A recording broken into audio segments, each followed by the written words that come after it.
ईश्वर का धाम। ईश्वर तीनों गुणों से ऊपर है और मन इंद्रियों की पहुंच से भी परे है। वह रूप, रस, गंध, स्पर्श और किसी भी भाषा के शब्द से न्यारा है। वे बुद्धि और कल्पना से भी परे है। मन में प्रश्न उत्पन्न होता है, फिर ऐसे ईश्वर का ज्ञान कैसे हो सकता है?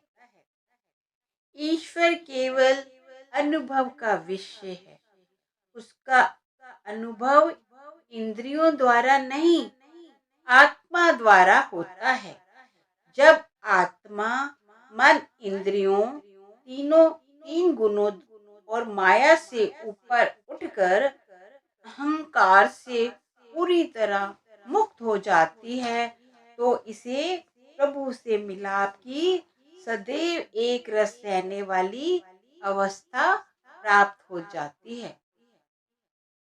जो प्रभु के संग प्रेम की होली खेलते हैं, उन्हें ईश्वर सर्वव्यापक दिखाई देता है। प्रभु प्रत्येक घट में निवास करता है। जीव कई साधनों द्वारा उससे बाहर ढूंढता है, परंतु ईश्वर प्रियतम से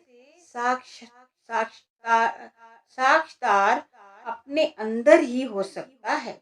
उसके दर्शन करने से आवागमन से छुटकारा हो जाता है। उस प्रियतम के रंग न्यारे हैं। वे अपने भक्तों को सब कुछ बख्शता है। हर प्रकार के शोक, संताप और आशा तृष्णा का नाश हो जाने पर जीव को सहज अवस्था प्राप्त हो जाती है।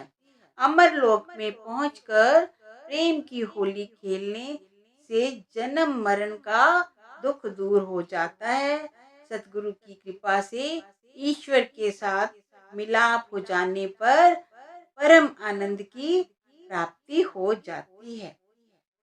प्रभु के धाम में जीवात्मा उस अविनाशी ईश्वर की ही महिमा गाती है। वहाँ सदैव आनंदमय बसंत ऋतु रहती है। ईश्वर की लीला अपरंपार है। उसका अंत अगम है। उसका धाम नाम से भरपूर है। वे पूर्ण अद्वैत का देश है, जहाँ द्वैत का नामो निशान नहीं है और ध्यान सदैव लीन रहता है।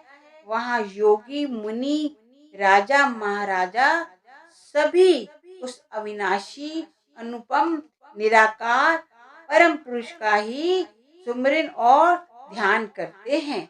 वह प्रभु सर्वव्यापक है। कोई स्थान उससे खाली नहीं है।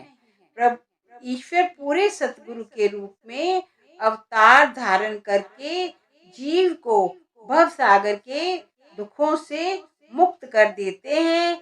ऐसे सतगुरु के चरणों में नमन है, जो संशय और भ्रम के अंधकार का पूरी तरह नाश करके ज्ञान का प्रकाश बख्श देते हैं।